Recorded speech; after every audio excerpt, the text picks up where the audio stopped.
Ito po mga kapraps, dito tayo ngayon sa property na for sale dito sa bayan po ng Pila, Laguna. Mayroon itong frontage na nasa 150 meters mula po doon sa poste hanggang doon po sa poste na yun. So 150 meters po ang frontage nito. Isa itong rice field. Tara, atin itong lapitan. Itong direksyon na ito ay papunta po sa town proper ng Pila, Laguna. Bali napakalapit lang po, walking distance lang po ito sa highway mga kapraps, saka sa town proper ng Pila.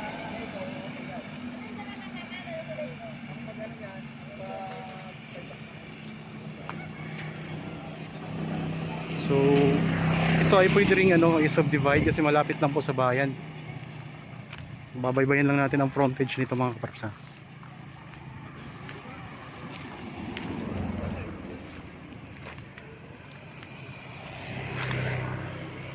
So ang kagandahan nito, ang rice field na ito ay irrigated. Ito pong irrigation mga kapraps. Yan. So irrigated po yan mga kapraps. Ang kabuuang sukat po nito ay 2.5 hectares. Ito ay titulado. Meron kayo ditong magandang view. Ayan, mga mountain views mga kapraps.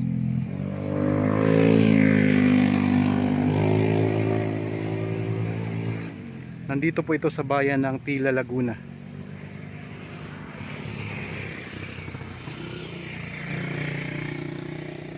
Kung gusto niyo namang magtayo ng bahay dito, pwede niyong tambakan lang po yung part na tatayuan niyo ng bahay.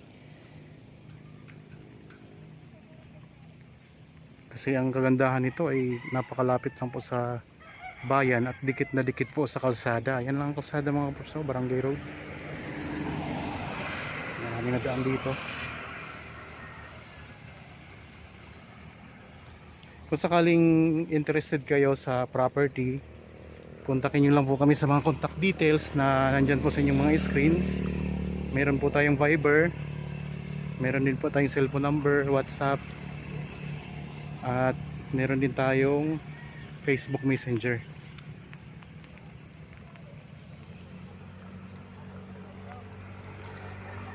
So 2 hektarya, mahigit 2.5 hektarya ang buong sukat ng property na ito. Isang rice field. May bay tayo dito sa Pilapil.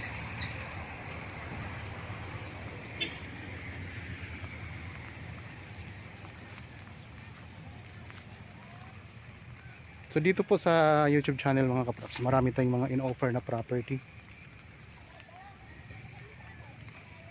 Mamimili lang kayo kung anong gusto nyo.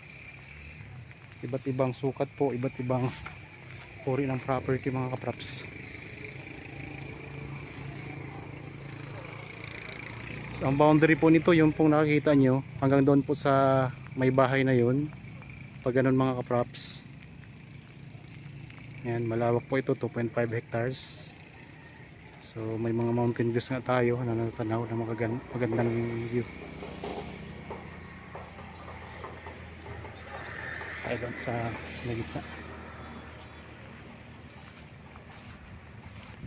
Meron pa dito ang tanim na kalamansi. Irrigated.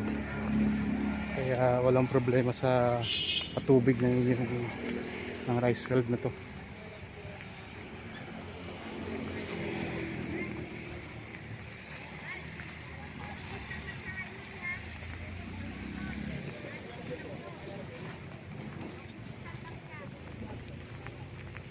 So walking distance nga lang po ito sa National Highway at saka sa town proper. Bali ang town proper po ay nasa ano lang siguro, kung magsasakyan tayo nasa lang mga 2 minutes, wala pa. So nandun ang Jollibee, McDo. Tapos sa kagandahan mga kapraps, meron na ditong ginagawa ngayon na hospital dito sa Pila, sa bayan ng Pila mismo.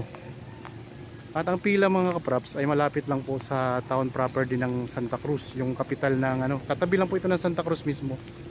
Yung town proper ng kapital ng lalawigan ng Laguna. Yan, medyo maulan, nandito tayo ngayon, uulanan.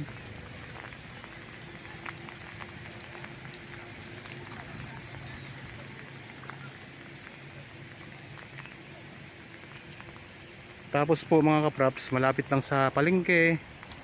Tapos mga iba't ibang establishment. Kapag nasa National Highway na tayo, pag tayo po papuntang kaliwa, papunta po yung Los Baños, papuntang Manila. Tapos pag papunta naman tayo sa direksyon naman po pa kanan, papunta doon mga kaprops, papunta naman po yun ng Santa Cruz, papuntang Luisiana, Lumban, papuntang Lucban, pwede rin dumaan doon.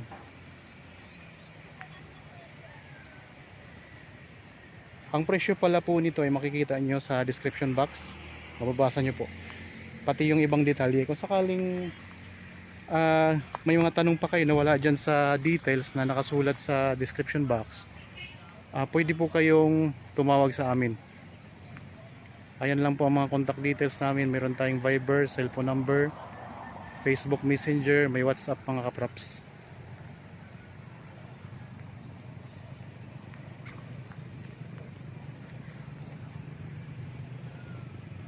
Ikot ko lang ang camera ha. So di tayo pwedeng pumunta doon sa gitna ng property kasi tanaw naman na natin dito. At saka maputik po siya mga kaprops. Baka lumubog ako sa putik doon. Malambot kasi ang tilapil ngayon, maulan.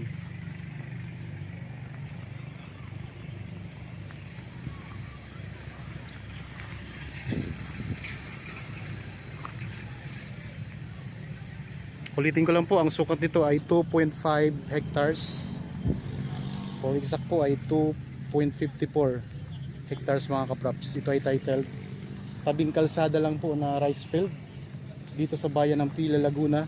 Walking distance lang po sa National Highway at napakalapit lang po sa town proper. Pagdating natin ng National Highway, town proper na rin po yun. Nandun po ang Jollibee, McDo, mga school. Tapos mayroon pong tinatayo ngayon o ginagawa ngayon na hospital dito sa bayan ng Pila. Ang Pila po ay napapagitnaan ng Victoria at saka Santa Cruz. Malapit na din po ito sa Calauan, San Pablo, Pagsanhan, Magdalena, Nagcarlan, Liliw. Malapit ng mga kaprops. So pwede po kayong magtayo din dito ng bahay. Patambakan nyo lang po ito ang part ng inyong tatayo ng bahay.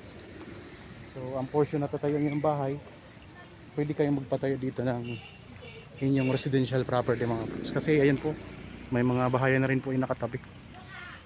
Okay, sana po ay nagustuhan nyo yung property na in-offer ko sa inyo ngayon. Para po sa mga bago pa lang sa aking channel at napadaan lang dito sa aking channel, huwag nyo pong kalimutang mag-subscribe at pindutin na rin po ang notification bell para maging updated kayo sa mga bagong property na i-offer namin. Maraming salamat po, lagi tayong mag-iingat at God bless po sa ating lahat mga kaprops.